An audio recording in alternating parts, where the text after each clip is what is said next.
Hey guys, I am out back and just enjoying this moment. You know, every moment counts. So today I wanted to talk to you guys about spirits. Spirits who have left this earth tragically. And what happened? Somebody was asking me about it yesterday. And one of the things I do is I work with a lot of spirits. There's five elements: earth, air, fire, water, and spirit. And all of us take to, different elements according to our astrological chart. And the one I take to highly is spirit. Um, so I have a tendency to work with spirits and pick up on spiritual energy and do things with spirits. So I'm very well versed in understanding, some of the things that go on with spirits. So the person was saying to me, so like, what happens when somebody passes over in a violent manner? Now, this is something that happens a lot. A lot of people, unfortunately, throughout the history of the world have died violently, either by love triangle or by war or all kinds of different things, getting stabbed, getting poisoned, getting shot, being thrown, pushed, all kinds of stuff has happened. And most of these people presumably just pass over. They go from one plane to the next. But there are some very disturbed ones who have a hard time with that transition, and they get what we think of as stuck. They get kind of stuck here. So what happens is that they can always leave when they want to. They just have to go through their process and leave. The same way sometimes a human being will get stuck in our own processes. Like, somebody who's stuck doing something over and over that they need to just stop doing, and they know they need to stop doing it, but they just keep on doing it. It's the same thing with these spirits. They're just like stuck in a certain place in their evolution, and until they get past it or somebody helps them move forward, they're just kind of stuck in that space. And you can feel them, and sometimes they're even seen, and they might even move things, or just be an ominous energy. There's all kinds of ways they present themselves. And I'll give you an example.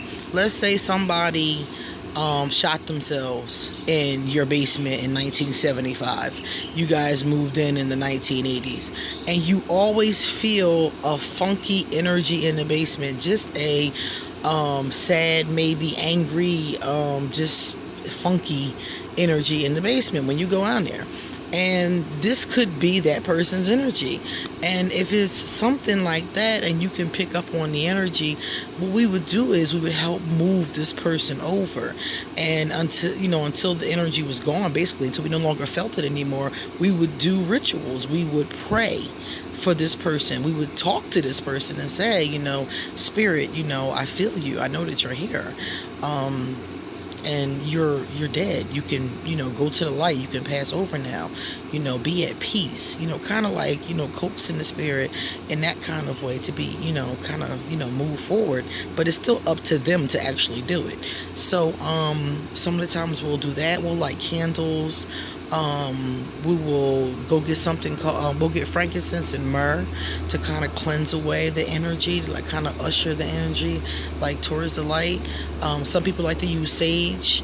I use sage for day to day more so than this kind of thing, but some people like it for that. And I would say if you have a problem like that, try both.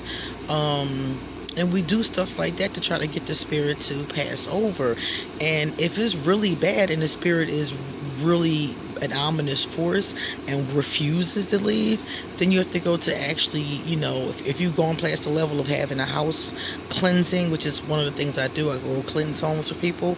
If you're past cleansings, past blessings of the home, and you're still having a problem, you have to either get a medium, a physical, usually a physical, or different. You have different types of mediums, but you have to get a medium to come in who can talk to, actually have a conversation with this spirit and see why.